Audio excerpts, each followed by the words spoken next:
আসসালামু আলাইকুম প্রিয় বন্ধুরা, আশা করি সবাই ভালো আছেন এবং যেখানে না সুস্থ আছেন। সবার সুস্থ শুভকামনা নিয়ে বিকালবেলায় ভিডিওটা প্রস্তুত করছি। তবে সাউন্ডটা আমি পরে দিয়ে দিলাম, ভয়েসটা।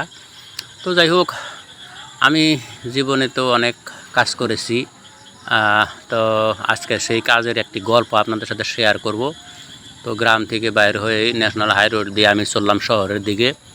তো আমার বন্ধু বলল যে রাস্তায়, যিনি বাইক ড্রাইভ করছেন আর কি, তিনি বললেন যে রাস্তায় চললে অনেক ধরনের গাড়ি ঘোড়া, কত রকমের মানুষ দেখা যায়। সেই প্রেক্ষিতে আমার একটি গল্প মনে হয়ে গেল, তাই সেই গল্পটি আপনাদের সাথে আমি শেয়ার করতে চললাম।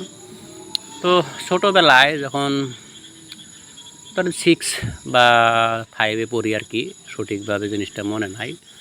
তো যাই হোক, তখন এই গল্পটার কথাটার সাথে সেই গল্পটা একটু অনুতপ্ত হয়।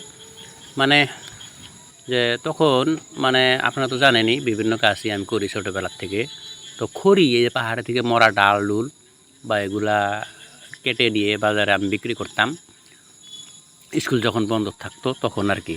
তো সেই সময় আমি দেখতে পেলাম যে একদিন সেই 4টার সময় বাজারে গেলাম, 7টা বেজে গেল, একটি টাকাও বিক্রি করতে পারলাম না।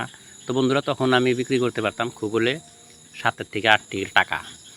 তো যাই হোক, তখন বিক্রি করলে চা খাইতে পারতাম, বা তখন বাজার বাবা পেটে বিক্রি করতে ওইগুলো খেতে পারতাম।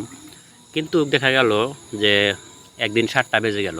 তো তখন আমার ভাই সাথে যিনি ছিলেন, তিনি বললেন, তুই এক কাজ কর, বিক্রি তো হতোই না, রাস্তার দিকে তাকিয়ে থাক। বললাম কেন?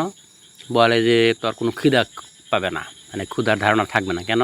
অনেক রকমের গাড়ি ঘোড়া মানুষ বিভিন্ন যাবে। সত্যি করে আমি সেরকমভাবে তখন আর বিক্রি বাটা না হওয়াতে আমি এক ধারসে রাস্তার দিকে তাকিয়েছিলাম, কি যায় রাস্তা দিয়ে, বিভিন্ন রকমের গাড়ি, বিভিন্ন রকম মানুষ, বিভিন্ন রকমের ছোটো বাহন, এগুলো নানা রকমের দৃশ্য দেখতে দেখতে সত্যি করে আমার সেদিন ক্ষুধা চলে গেছিলো।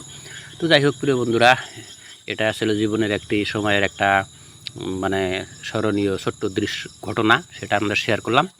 ততক্ষণ পর্যন্ত আপনারা সবাই ভালো থাকেন, সুস্থ থাকবেন। আল্লাহ হাফেজ।